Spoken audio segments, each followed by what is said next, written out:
शांति, सर्व गुणों के भंडार और दाता परमपिता परमात्मा कल्याणकारी, दुख हरता सुख करता है, दया के सागर हैं, पतित पावन हैं, बिगड़ी को बनाने वाले हैं।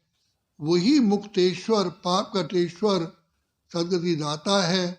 उनके सिवा ये कार्य कोई भी कर नहीं सकता।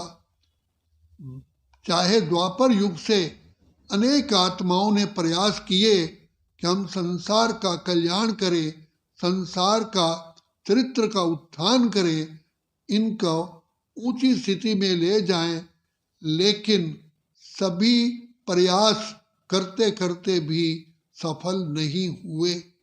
अब परमपिता परमात्मा की ही तरफ सबकी दृष्टि जाती है। कहते हैं, हे प्रभु, आप ही करण करावन हार हैं, आप ही बिगड़ी को बनाने वाले हैं, आप ही तो पतित पावन हैं, आप ही सारी नरक को सृष्टि को स्वर्ग बनाने वाले हैं।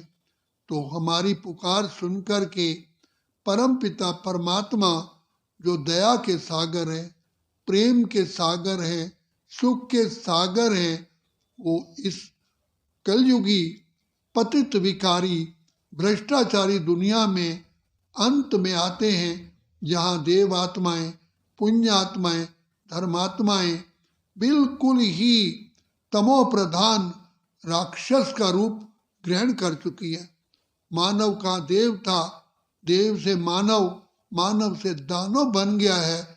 और इंसानियत धर्म जब खो जाता है, ये धरती धर्म विहीन हो जाती है, तब परमपिता परमात्मा इस सृष्टि का जो बेड़ा पार करने वाले हैं, जो उद्धार करने वाले हैं, वो आकर के उद्धार करते हैं।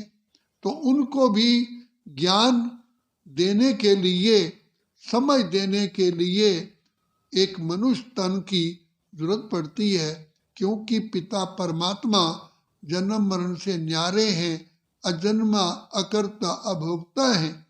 तो पिता श्री ब्रह्मा के वृद्ध तन में प्रवेश करके हम सब आत्माओं को सारे सृष्टि चक्र का ज्ञान देते हैं, हमें अनादि स्वरूप की स्मृति दिलाते हैं कि बच्चे, तुम ही आत्माएं शांत स्वरूप, प्रेम स्वरूप, आनंद स्वरूप, सुख स्वरूप, शक्ति स्वरूप, पवित्र स्वरूप थी, और इस काल चक्र में आते आते अपने को भूल गए, देह अभिमान में आ गए, और फिर 5 विकारों की माया की बेड़ियों में जकड़े गए। यही रावण है, यही रावण 5 विकारों ने ही हमको हर लिया, चुरा लिया, और हम माया की जेल में आकर के परमात्मा को पुकारने लगे। जैसे बच्चे को माँ बाप खिला पिला करके उसे कहते हैं, बच्चे जाओ खेलो, तो जब बच्चे खेलने में मस्त होते हैं, खुशी में होते हैं, तो वो माँ बाप बुलाते भी हैं तो भी उनकी तरफ नहीं देखते। लेकिन जब उनको कोई बच्चा चोट पहुंचाता है, तब उनके मुख से निकलता है मम्मी पापा, तब अपने माँ बाप को याद करते। हम भी आत्माएं सत्यु त्रेता में सुखी होने के कारण अपने प्यारे प्यारे प्यारे प्यारे मीठे पिता को भूल गई। जैसे ही द्वापर युग में आए, देह अभिमान में आने के कारण विकारों ने, 5 विकारों ने हमें घेरा, तो हम दुख अशांति में आ गए। तब हमने परम पिता, अपने प्यारे पिता को याद किया, शिव पिता परमात्मा की मूर्ति बना के पूजा की। थोड़े समय के बाद जो हम खुद ही पूज्य देवताएं थे, अपनी ही मूर्ति बना करके पूजने लगे, क्योंकि हम अपने पूर्व जन्मों को भूल गए।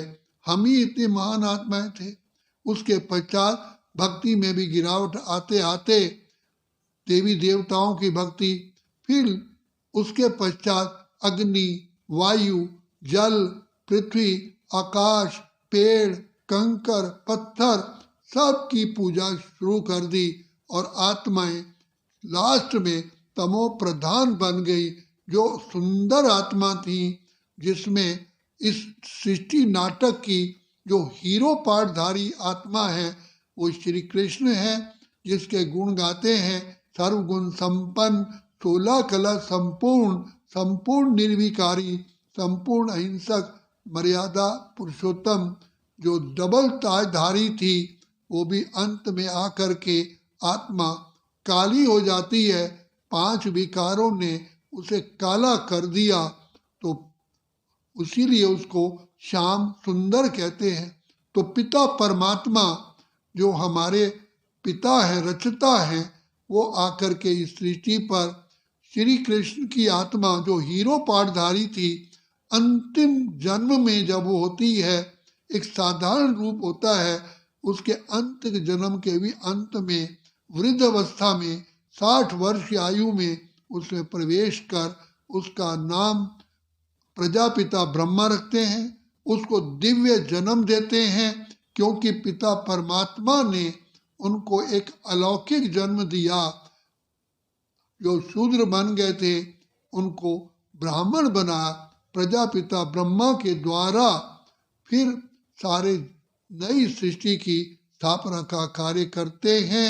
इसलिए शिव परमात्मा का जन्म ही, शिव जयंती ही हीरे तुल्य है। बाकी सब की जितनी भी हमने जयंतियाँ मनाई, उससे हमको कुछ भी प्राप्ति नहीं हुई। Waste of time, waste of money, waste of energy, सारा वेस्ट वेस्ट वेस्ट किया, प्राप्ति कुछ भी नहीं। तो इसलिए पिता परमात्मा हमें समझ देते हैं कि देखो बच्चे, तुमने उनका जन्मदिन मनाया, कितना समय, श्वास, धन खर्च किया, लेकिन मिला कुछ भी नहीं, और ही और परमात्मा पिता से दूर होते गए। तो अब यही शिव जयंती ही हीरे तुल्य है, जिससे हम आत्माएं पति से पावन, कलाहीन से 16 कला संपूर्ण बनती हैं, काले से गोरा बनती हैं, फिर अपने प्यारे पिता की गोद में समा करके मन मना भाव का मंत्र जो बाप कहते हैं, बच्चे अपने को आत्मा समझ, मुझ बाप को याद करो, यही याद ही तुम्हारे सारे दुखों को दूर करने वाली है, काले से गोरा करने वाली है, पतित को पावन करने वाली है, मोहताज को सरताज बनाने वाली है। यही याद ही तुम्हें शक्तिशाली बनाती है। तो बाप आकर के सहज याद, जिसे सहज योग कहते हैं, सिखा करके हमें माया जीत, प्रकृति जीत, कर्म इंद्रिय जीत, विश्व जीत बनाते हैं। तो अभी ये पिता परमात्मा का जो पार्ट है वो ये अभी ही चलता है। कल्प में एक ही बार भगवान आकर के हम बच्चों से मिलन मनाते हैं, एक ही बार, अगर अभी नहीं तो फिर कभी भी नहीं। तो इसलिए भगवान का आना इस सृष्टि पर एक ही बार है। इसलिए इस समय को हीरे तुल्य कहते हैं। सतयुग सोने तुल्य, त्रेता चांदी तुल्य, द्वापर तांबे तुल्य, कलयुग लोहे तुल्य, लेकिन पुरुषोत्तम संगम युग, कलयुग का अंत और सतयुग की आदि का जो संगम है, ये हीरे तुल्य है। इसलिए ये हीरे जैसा जन्म गाया जाता है। कहा जाता है हीरे जैसा जन्म अमोलक, कौड़ी बदले खोयरे। तो जो आत्माएं पिता परमात्मा की शरण में अर्थात उनके बच्चे नहीं बनते हैं, तो उनका जीवन व्यर्थ जाता है। तो यही हीरे तुल्य जन्म है। अच्छा, ओम शांति, ओम शांति, ओम शांति, ओम शांति।